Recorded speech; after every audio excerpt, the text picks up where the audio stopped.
Everyone, तो आज हमारा AICMT का सेकंड डे है। ओके एंड अगर आपने अभी तक हमारा चैनल सब्सक्राइब नहीं किया है तो प्लीज़ हमारे चैनल को सब्सक्राइब कर लीजिए ताकि अपकमिंग वीडियो आपके पास सबसे पहले पहुंच सके। Okay and PDF and content के लिए आप हमारा टेलीग्राम चैनल ज्वाइन कर सकते हो। लर्निंग ट्रैक अबाउट सेक्शन में उसका लिंक है, आप वहां पर जाकर उसको ज्वाइन कर सकते हो। ठीक है, एंड मैंने कल भी बताया था कि हम पहले सारी थ्योरी कवर करेंगे एंड देन उसके बाद हम MCQ स्टार्ट करेंगे। ठीक है, तो चलो स्टार्ट करते हैं फिर। तो आज का जो टॉपिक है हमारा वो है प्रोसेस एंड प्रोसेस स्टेट्स पर। ठीक है, प्रोसेस स्टेट्स पे काफ़ी क्वेश्चंस आपको देखने को मिलते हैं। ठीक है, तो वो आज हम कवर करेंगे। ओके, प्रोसेस क्या होता है? A process is a program in execution. तो प्रोग्राम क्या होता है? Set of instructions. ठीक है, एंड प्रोग्राम क्या एंड प्रोसेस क्या होता है कि जैसे कि हमने मान लो हमने कोई भी प्रोग्राम लिखा है सी में। ठीक है, उसको हमने सेव कर दिया, एग्जीक्यूट नहीं किया, उसको हमने सेव कर दिया, तो वो क्या है हमारे पास? प्रोग्राम है। और जब हम उस प्रोग्राम को क्या करवा रहे हैं? रन करवा रहे हैं, एग्जीक्यूट करा रहे हैं। ठीक है, तो उस टाइम पे वो क्या है? प्रोसेस।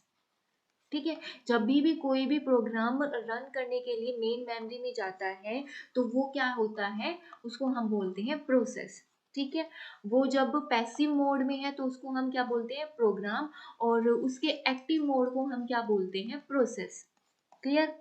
फिर नेक्स्ट देखो प्रोसेस स्टेट। ठीक है, इस पे ना काफी क्वेश्चन आप लोगों के बनते हैं। अगर आप लोगों का ये डायग्राम क्लियर हो गया ना तो आप इससे रिलेटेड जितने भी क्वेश्चन आप वो सारे सोल्व कर सकते हो। ओके तो देखो यहाँ पर सबसे पहले स्टेट कौन सी होती है? न्यू स्टेट होती है, जहां पर क्या होता है? प्रोसेस क्रिएट होती है। ठीक है, तो वो कौन सी स्टेट आती है? न्यू स्टेट होती है। फिर नेक्स्ट कौन सी है? Ready state. Ready state nothing but ये क्या होती है? Main memory. ठीक है, हम रेडी स्टेट में क्या करते हैं? जितनी भी यहाँ पर प्रोसेस क्रिएट हुई है ना उसको कहाँ पर लोड करते हैं? रेडी स्टेट में लाकर लोड करते हैं। और कौन लोड कराता है? ये यहाँ पर कराता है लॉन्ग टर्म शेड्यूलर। ठीक है, लॉन्ग टर्म शेड्यूलर जितनी भी प्रोसेस यहाँ पर क्रिएट हुई है उसको क्या करेगा? रेडी स्टेट में लाकर लोड करा देगा। यहाँ पर आपका कौन सा कॉन्सेप्ट आता है? मल्टी प्रोग्रामिंग का। ठीक है, मल्टी प्रोग्रामिंग में हम यही तो करते थे। क्या करते थे? जितनी भी प्रोसेस है हम उसको क्या कराएंगे? मेन मेमोरी में लाकर लोड करा देंगे। ठीक है, फिर उसके बाद क्या वर्क होता है? फिर उसके बाद जब हमने सारी की सारी प्रोसेस को मेन मेमोरी में लोड करा दिया है फिर हमें क्या चाहिए? CPU चाहिए उसके एग्जीक्यूशन के लिए, है ना। तो फिर हम क्या कराए? फिर हमारे पास आती है रनिंग स्टेट। ठीक है, जिसमें क्या है आपका? CPU। ओके, और या तो ये हो सकता है यूनी प्रोसेसर हो या फिर हो सकता है मल्टी प्रोसेसर हो, लेकिन हम मान के चलेंगे हमारे पास क्या है? यूनी प्रोसेसर है। एक टाइम पर एक ही प्रोसेस यहाँ पर रन होगी। क्लियर? तो यहाँ पर देखो रेडी में क्या होता है? क्यू बन जाता है प्रोसेस का। ठीक है, तो यहाँ पर एक प्रोसेस यहाँ से एक प्रोसेस जाएगी, यहाँ पर जाकर रन हो जाएगी। ठीक है, तो मैंने अभी यहाँ पर क्या बोला है कि यहाँ पर क्या बन जाता है? क्यू बन जाता है। तो आपसे ये क्वेश्चन पूछा जाता है कि जो क्यू है, प्रोसेस शेड्यूलिंग है, वो किस में होती है? क्यू में होती है, स्टैक में होती है? तो किस में होती है? वो क्यू में होती है। ठीक है, फिर उसके बाद ये सारी कहाँ पर जाके रन होती है? रनिंग स्टेट में होती है। इसको हम क्या बोलते हैं? डिस्पैच बोलते हैं और शेड्यूलर भी बोलते हैं। ठीक है, और कौन कराता है इसको? रेडी से रनिंग में कौन लेकर जाता है? तो वो लेकर जाता है इसको यहाँ पर शॉर्ट टर्म शेड्यूलर लेकर जाता है। कौन लेकर जाता है? शॉर्ट टर्म शेड्यूलर लेकर जाएगा। ठीक है, ठीक है, तो कौन लेके जाता है? शॉर्ट टर्म शेड्यूलर लेकर जाएगा। फिर उसके बाद यहाँ पर जो भी उसका रनिंग का काम था, ठीक है, जितना भी टाइम लेना था उसने लिया। उसके बाद प्रोसेस यहाँ पर क्या हो जाएगी? एग्जिट हो जाएगी, टर्मिनेट हो जाएगी। जब उसका सारा काम कंप्लीट हो जाएगा फिर क्या होगी? वो एग्जिट होगी, टर्मिनेट होगी। इसको हम क्या बोलते हैं? डी अलोकेशन बोलते हैं। डी अलोकेशन कैसे बोलते हैं? मतलब जो जो भी हमने उससे रिसोर्सेज हमने उसको दिए थे काम करने के लिए, अब हम यहाँ पर उससे सारे रिसोर्सेज वापस ले लेते हैं। क्लियर? समझ में आई ये वाला चीज? तो यहाँ पर कोई प्रोसेस आई है, ठीक है, वो रेडी स्टेट में गई है, रेडी से फिर वो रन हुई है, ठीक है, और उसने सारा काम किया और एग्जिट हो गया। इस चीज को हम क्या बोलते हैं? इस वाली शेड्यूलिंग को हम बोलते हैं यहाँ पर नॉन प्रिमिटिव शेड्यूलिंग। ठीक है,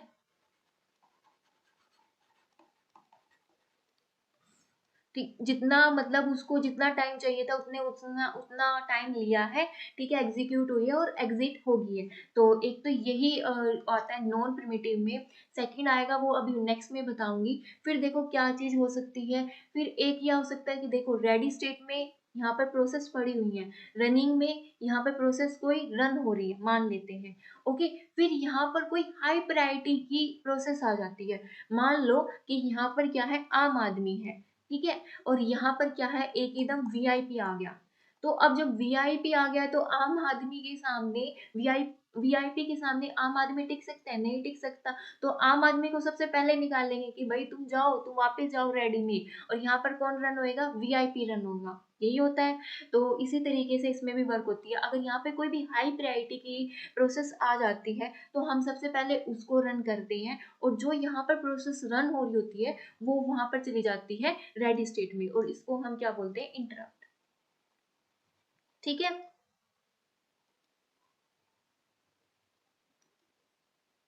क्लियर, समझ में आया। और ये कॉन्सेप्ट किस में आता है, मल्टीटास्किंग में। मल्टीटास्किंग में यही कॉन्सेप्ट आता है, ठीक है, उसमें ही कराते हैं ना हम। ठीक है, और क्या हो सकता है, टाइम क्वांटम। ठीक है, टाइम क्वांटम।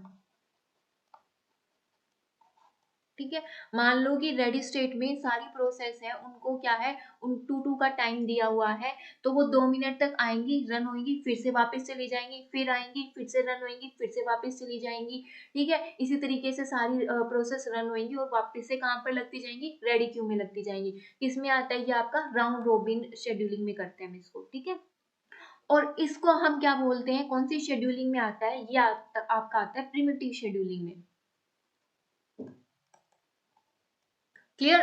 तो हम प्रिमिटिव शेड्यूलिंग में कैसे है, क्योंकि हमने क्या किया, आम आदमी तो चाहता था भाई मेरा काम पहले हो, है ना, लेकिन हमने उसको बोला नहीं नहीं, वीआईपी आ गया है, तुमको बाहर जाना पड़ेगा, तुम निकलो यहाँ से, यहाँ पे वीआईपी आएंगे और वो अपना काम कंप्लीट करेंगे। तो हमने फोर्सफुली निकाला है ना उसको, कौन चाहता है भाई मैं अपना काम छोड़ के जाऊं, कोई नहीं चाहता ना। तो हमने उसको फोर्सफुली निकाला है, तो इसको हम क्या बोलते हैं, प्रिमिटिव शेड्यूलिंग बोलते हैं। क्लियर। फिर आपका आता है कि कोई प्रोसेस है, उसको है उसको जरूरत है आईओ की इवेंट की। ठीक है, उसको जरूरत है आईओ की। तो वो क्या कर, तो सीपीयू उसको बोलेगा ठीक है भाई, तू जा अपना अपना काम कंप्लीट करके आ। तो वो किस में चली जाती है, वेटिंग स्टेट में चली जाती है। ये भी आपका रैम में ही होता है, मेन मेमोरी में ही होता है। लेकिन यहाँ पर जो सीपीयू है वो आइडल नहीं रहेगा, नेक्स्ट स्टेट आएगी, नेक्स्ट प्रोसेस आएगी, ठीक है, वो यहाँ पर आकर रन हो जाएगी। ओके, तो यहाँ पर सीपीयू वेट नहीं करेगा, तो यहाँ पर वो जो स्टेट है, कोई जितना भी उसका काम था वो अपना काम कंप्लीट करती है, वापस से जाकर रेडी में लग जाती है। रनिंग में नहीं लग सकती है, क्योंकि रनिंग में कोई और प्रोसेस रन हो रही होती है, वो वापस आएगी, फिर से लाइन में लगेगी, फिर रन होगी। ठीक है, तो ये वाला कॉन्सेप्ट भी किस में आता है, आपका नॉन प्रिमिटिव में आता है। अब सीपीयू ने रनिंग स्टेट ने थोड़ी बोला था कि जा जा इनपुट आउटपुट के अपना काम करके आ, ठीक है, आईओ का अपना काम करके आ, उसने थोड़ी बोला था। तो वो तो खुद अपनी मर्जी से आई है, नहीं नहीं मेरा ये काम रहता है, मैं उसको करके आ रही हूँ, है ना। तो वो किस में आ गया, आपकी वेट ब्लॉक स्टेट में। तो ये किस में आती है, आपकी नॉन प्रिमिटिव शेड्यूलिंग में आता है। क्लियर। फिर देखिए फिर देखिए यहाँ से प्रोसेस आई है, रनिंग में गई है, रनिंग के बाद क्या है, उसको फिर से आईओ के पास जाना है, वेटिंग स्टेट में जाना है, तो वो फिर से चलेगी।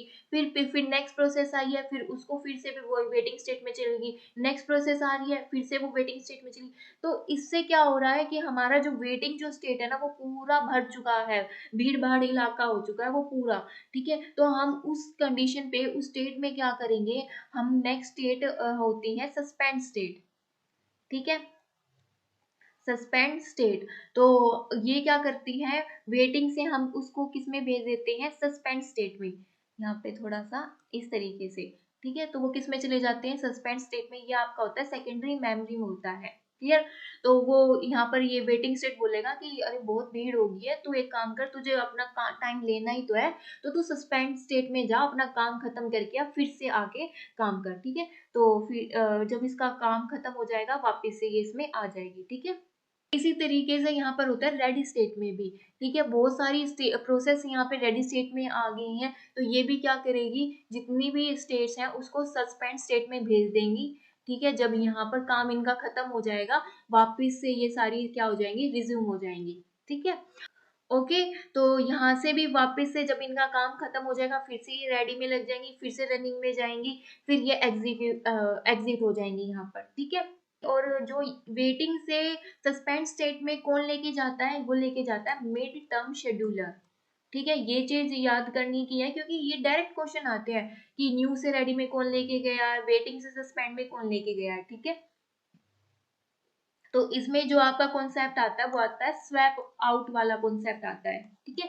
यहाँ से इनको निकाल के सस्पेंड वाली स्टेट में ले गया। तो ये कौन कर रहा है, मीडियम टर्म शेड्यूलर कर रहा है। तो इस वाले डायग्राम को अच्छे से कीजिए, ठीक है। इससे बहुत सारे क्वेश्चन बनते हैं आपके।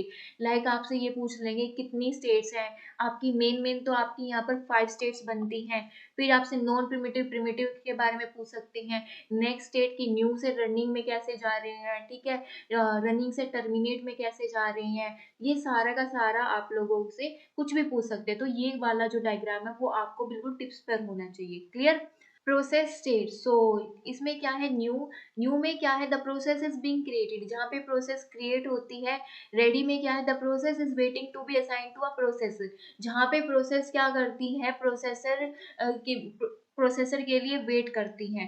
रनिंग में क्या करती हैं, जहाँ पर प्रोसेस क्या होती है, एग्जीक्यूट होती है। वेटिंग में कब जाते हैं हम, जब हमें आईओ इनपुट आउटपुट की जरूरत होती है, ठीक है, जब हमें आईओ की जरूरत होती है। The process is waiting for some event to occur, completion और रिसेप्शन ऑफ ए सिग्नल, ठीक है। टर्मिनेटेड में क्या होता है, the process has finished execution, okay. फिर देखो टाइप्स ऑफ शेड्यूलर में कौन कौन सा आता है। एक होता है long term scheduler. Long term scheduler determine which process enter the ready queue from the job pool, ठीक है, कौन सी प्रोसेस है जो रेडी क्यू में आएगी। यही होता है ना, इसमें होता है न्यू से रेडी में जाना, ये क्या कौन करता है, long term scheduler, okay. Operating less frequently than short-term scheduler, they focus on long-term scheduler goals such as maximizing throughput. So throughput का किस तरीके से हम maximize कर सके। Short-term scheduler क्या होता है, the STS scheduler और CPU scheduler जिसको हम बोलते हैं, select from among the process that are ready to execute and allocate the CPU to one of them, है ना। तो इसमें हम क्या करते हैं, रेडी से एक कोई प्रोसेस को पिक करेंगे और उसको हम क्या करा देंगे, रन करा देंगे, ठीक है। तो ये किसमें होता है, आपका रेडी स्टेट में होता है। फिर कौन सा होता है, medium term scheduler. Medium term scheduler में क्या है, the medium term scheduler swap process in and out of memory to optimise CPU uses and manage memory allocation. जैसे अभी मैंने बताया था कि कैसे है, वो वेटिंग स्टेट से है, ठीक है। वेटिंग से हम किस में चले जाते हैं, सस्पेंड स्टेट में चले जाते हैं, ठीक है। कौन सी मेमोरी में चले जाते हैं, सेकेंडरी मेमोरी में। यहाँ पे कौन सा, मेन मेमोरी में। तो यहाँ पे कौन सा कॉन्सेप्ट आ जाता है, जब वो वेटिंग से क्या करेगा, सस्पेंड स्टेट में आएगा तो क्या होता है, स्वैप आउट, ठीक है। और फिर सस्पेंड से वेटिंग में चला जाता है तो कौन सा आता है, स्वैप इन का कॉन्सेप्ट। ठीक, कौन करता है ये सारा काम, मीडियम टर्म शेड्यूलर करता है, ठीक है।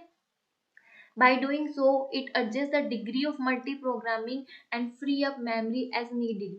डिग्री ऑफ मल्टी प्रोग्रामिंग का मतलब पता है आपको क्या होता है, मतलब कि जो आपकी जो मेमोरी है, ठीक है, उसमें कितने प्रोसेस है, कितने प्रोसेस अभी वर्क कर रही है, कितने प्रोसेस लोड हुए हुए हैं, उसको हम बोलते हैं डिग्री ऑफ मल्टी प्रोग्रामिंग। जैसे मान लो अगर यहाँ पे P1 P2 P3 प्रोसेस है, तो अगर आपसे पूछे कि number of degree multiprogramming बताओ तो कितने हैं, 3 है, ठीक है। तो swapping allow the system to pause and later resume a process improving overall system efficiency, ठीक है। ठीक है, तो इसमें स्वैप आउट और स्वैपिंग वाला कॉन्सेप्ट भी रहता है, ठीक है। ओके, तो प्रोसेस स्टेट समझ में आई, शेड्यूलर समझ में आया, ओके। सो आज के लिए सिर्फ इतना ही था। एंड अगर आप लोगों ने हमारा चैनल सब्सक्राइब नहीं किया तो प्लीज हमारा चैनल सब्सक्राइब कीजिए। अब जो है AICMT पर लगातार वीडियो आती रहेंगी, ठीक है। And that's enough for today, and thank you for watching my video.